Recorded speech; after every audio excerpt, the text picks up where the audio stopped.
out the dishes and retired to posts along the wall. Finally, Robert decided that he would have to make his status clear or risk going hungry. "If I sit down somewhere," he decided, "it may recognize me as human. What a stupid machine to have." He started around the edge of the table again, but the striped robot moved to intercept him. Robert stopped. "Oh, well," he sighed, sitting sidewise on a corner of the table.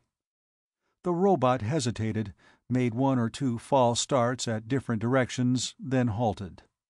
The situation had apparently not been included among its memory tapes. Robert grinned and lifted the cover of the nearest platter. He managed to eat, despite his ungraceful position and what he considered the scarcity of the food. Just as he finished the last dish, he heard footsteps in the hall. Marcia Joan had dressed in a fresh robe of crimson. Its thinner material was gathered at the waist by clasps of gleaming gold.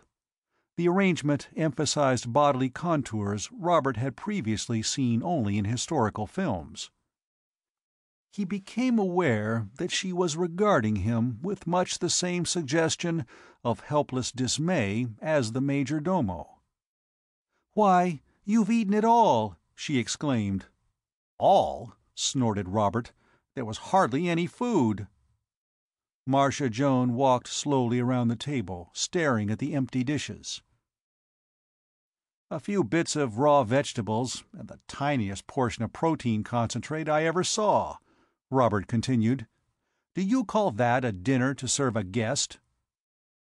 "And I especially ordered 2 portions." "2?" Robert repeated in astonishment. "You must visit me sometime. I'll show you—" "What's the matter with my food?" interrupted the girl. "I follow the best diet advice my robots can find in the city library." "They should have looked for human diets, not songbirds." He lifted a cover in hopes of finding some overlooked morsel, but the platter was bare. "No wonder you act so strangely," he said. "You must be suffering from malnutrition. I don't wonder with a skimpy diet like this." "It's very healthful," insisted Marcia Joan. "The old film said it was good for the figure, too." "Not interested," grunted Robert. "I'm satisfied as I am." "Oh, yes? You look gawky to me." "You don't," retorted Robert, examining her disdainfully. "You are short and stubby and too plump."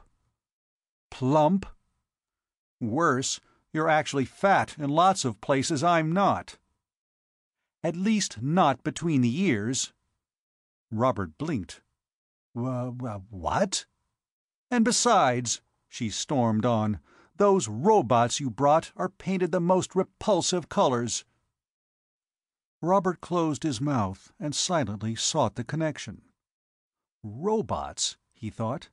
Not fat, but repulsive colors, she said. What has that to do with food?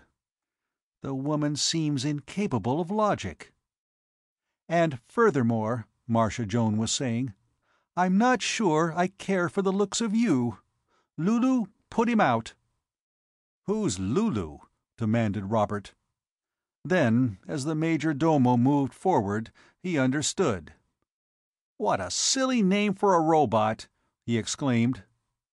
"I suppose you'd call it Robert. Will you go now, or shall I call more robots?"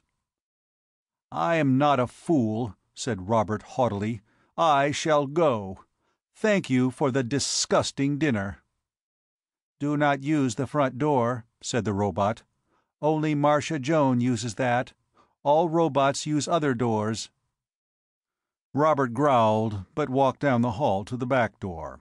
As this swung open to permit his passage, he halted. "It's dark out there now," he complained over his shoulder. "Don't you have any lights on your grounds? Do you want me to trip over something?" "Of course I have ground lights," shrilled Marcia Joan. "I'll show you, not that I care if you trip or not." A moment later, lights concealed among the trees glowed into life. Robert walked outside and turned toward the cottage. I should have asked her what the colors of my robots had to do with it, he thought, and turned back to re-enter. He walked right into the closed door, which failed to open before him, though it had operated smoothly a moment ago. "Robots not admitted after dark," a mechanical voice informed him. "Return to your stall in the shed."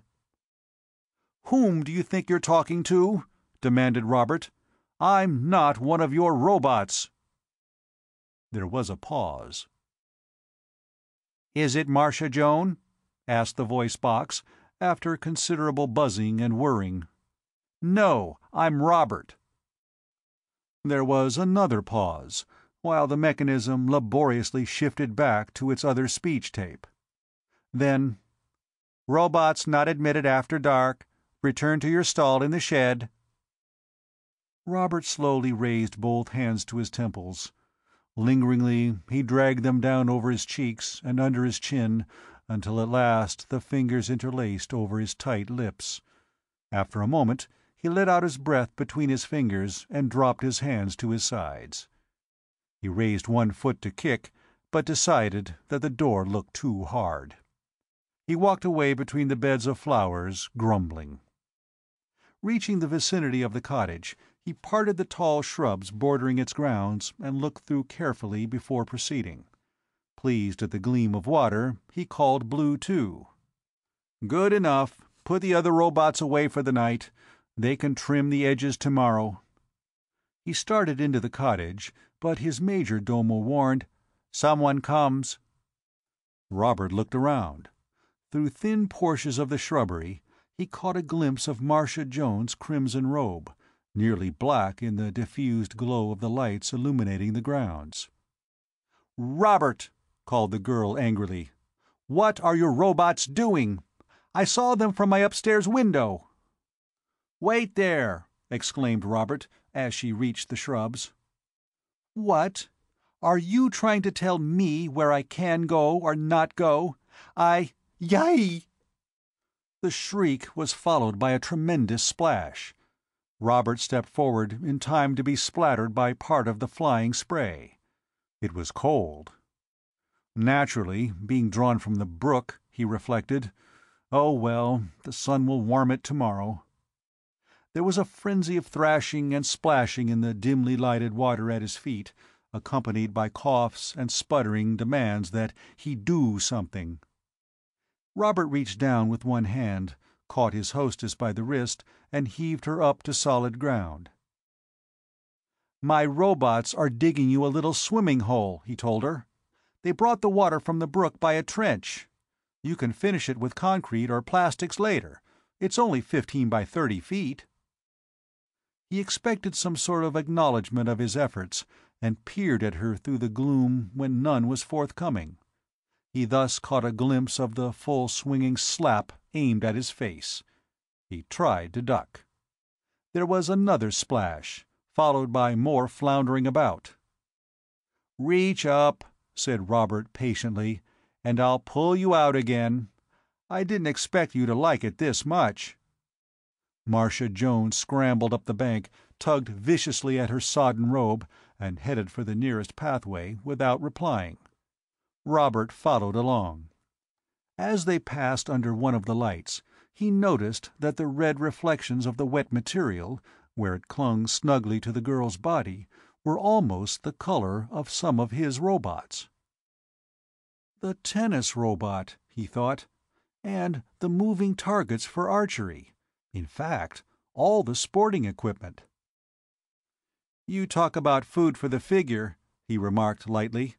"You should see yourself now. It's really funny, the way—" He stopped. Some strange emotion stifled his impulse to laugh at the way the robe clung. Instead, he lengthened his stride, but he was still a few feet behind when she charged through the front entrance of the house. The door, having opened automatically for her, started to swing closed. Robert sprang forward to catch it. "Wait a minute!" he cried. Marcia Jones snapped something that sounded like "Get out!" over her shoulder, and squished off toward the stairs. As Robert started through the door to follow, the striped robot hastened toward him from its